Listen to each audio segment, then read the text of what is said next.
The third strategy is to set so many strong teams on defense in the front wall that your opponent gets overwhelmed and can't full clear you. If you can balance this strategy right, then your opponent will usually only clear 2 zones, while you should be able to get through at least 2 zones depending on how they laid out their board. You'll even get a full clear if you set things up well and have enough soft counters to be able to take out everything that they set. The advantage of this strategy is that your opponent has the pressure of fighting the strongest teams, which are typically more difficult to get high banners against, while you may get the relatively easier fights against lower geared characters. Now the disadvantage of this strategy is that if your opponent uses it too, but has more counters to break through multiple zones or get a higher banner average, then you lose. This is a risk that comes with any strategy though. If both you and your opponent go heavy on offense, but they are more efficient than you, then you lose as well. However, since a lot of people use the full offense -1 strategy, this can be a good counter to it. I've used it with success against opponents who previously reached decent ranks in Kyber, because they didn't expect the strategy and tend to fight other offense-heavy opponents. Now, many of my opponents that go heavy on offense currently rely on Grievous Separatists as their strongest defensive team, for example. And sometimes they'll keep one more meta team and then try to set tricky teams for the rest.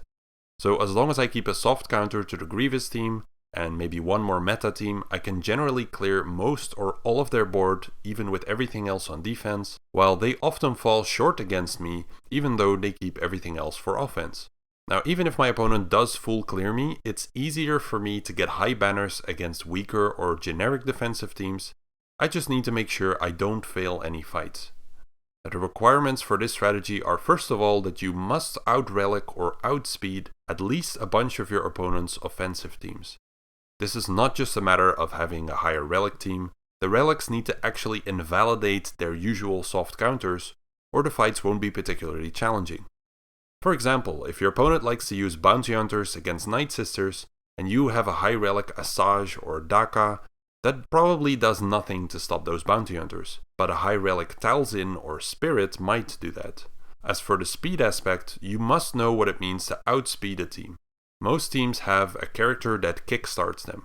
I won't go over every team here, but to give you some examples, in an Empire team this is Darth Vader, in an Ewok team it is Paplu due to his unique speed boost, in a Grievous team it is Wat Tambor if he is present or B1 Battle Droid, and in a Bounty Hunter team it's Bosk. Now if someone uses their Empire team against your Bounty Hunters, and their Darth Vader outspeeds your Bosk, then they should have an easy time beating you.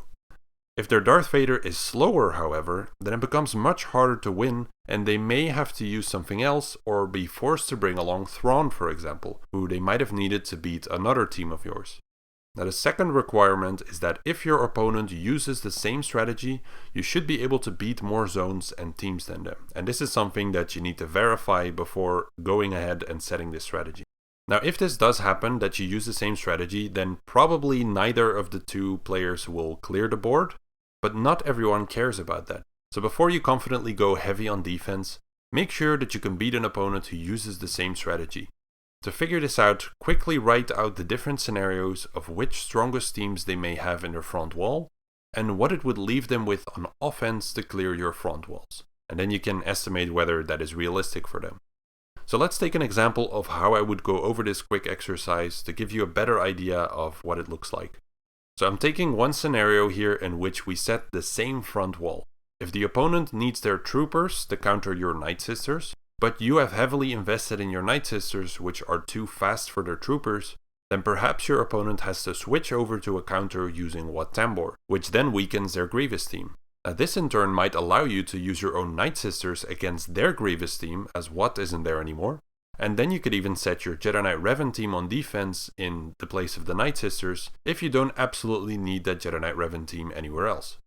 Now all of a sudden you have a competitive advantage built into the board. See how quickly that can go. Of course, it can definitely happen that you overanalyzed and overestimated your opponent and they didn't anticipate this scenario or ever even looked at your defensive history for that matter.